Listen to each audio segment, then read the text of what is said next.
জম্মু কাশ্মীৰত নিহতসকল অমৰ হওক, অমৰ হওক, অমৰ হওক। লস্কৰী তৈবা মুৰ্দাবাদ, মুৰ্দাবাদ, মুৰ্দাবাদ।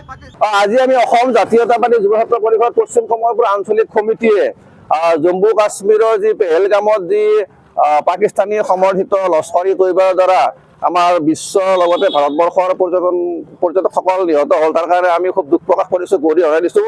আমি ভাৰত চৰকাৰক খুব আমি দুখেৰে ক'বলৈ বিচাৰিছোঁ যে এই যি সন্ত্ৰাসবাদী, এই সন্ত্ৰাসবাদীক কঠোৰ হাতেৰে দমন কৰিবলৈ, কিয়নো আমাৰ যি জম্মু কাশ্মীৰৰ যি পৰ্যটনস্থলী আছিল, ভাৰতবৰ্ষৰে নহয়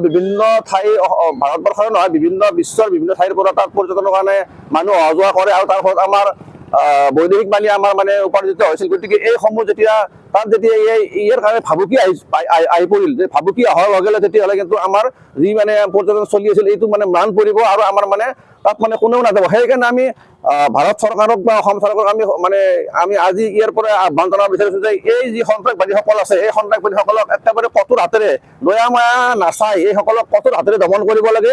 কিয়নো পাকিস্তান হ'ল এক সন্ত্ৰাসবাদী জন্ম দিয়াৰ এক ঘাটি। গতিকে এই ঘাটি আমি মোদী চৰকাৰে উৎখাত কৰিবই লাগিব অতি শীঘ্ৰে। আমি অসম জাতীয়তাবাদী যুৱ ছাত্ৰ পৰিষদে দাবী জনাইছোঁ যে যুৱ ছাত্ৰ পৰিষদে নহয়, আমি সমগ্ৰ ভাৰতবাসীৰ হৈ আমি দাবী জনাইছোঁ যে এই লস্কৰী তৈবাই হওক, যিসকল পাকিস্তান সমৰ্থন পুষ্ট যিবিলাক সন্ত্ৰাসবাদী আছে, সেই সন্ত্ৰাসবাদীসকলক অতি শীঘ্ৰে কৰায়ত্ব কৰি এক দৃষ্টান্তমূলক শাস্তি প্ৰদান কৰিবলৈ, তেতিয়াহ'লে আমাৰ ভাৰতৰ শান্তি শৃংখলা অটুট ৰাখিব আৰু বিদেশীসকল তেতিয়াহ'লে অহা যোৱাত সুবিধা হ'ব। যদি এনেকুৱা ঘটনা ঘটি থাকে তেতিয়াহ'লে বিদেশীসকলে ভাৰতবৰ্ষলৈ নাহিব আৰু নহাৰ লগে লগে আমাৰ পৰ্যটনস্থলীবিলাক ম্লান পৰিব। গতিকে আমি সেইটো হ'বলৈ কেতিয়াও দিব নোৱাৰোঁ। সেয়েহে আমি মোদী চৰকাৰক বা গৃহমন্ত্ৰী অমিত শ্বাহ ডাঙৰীয়াক আমি অতি শীঘ্ৰে আমি আহ্বান জনাইছোঁ, দাবী জনাইছোঁ যে তেখেতসকলে যেন এই সন্ত্ৰাসবাদীসকলক অতি শীঘ্ৰে কৰায়ত্ব কৰি দৃষ্টান্তমূলক শাস্তি দিয়ে, এয়া আমাৰ দাবী।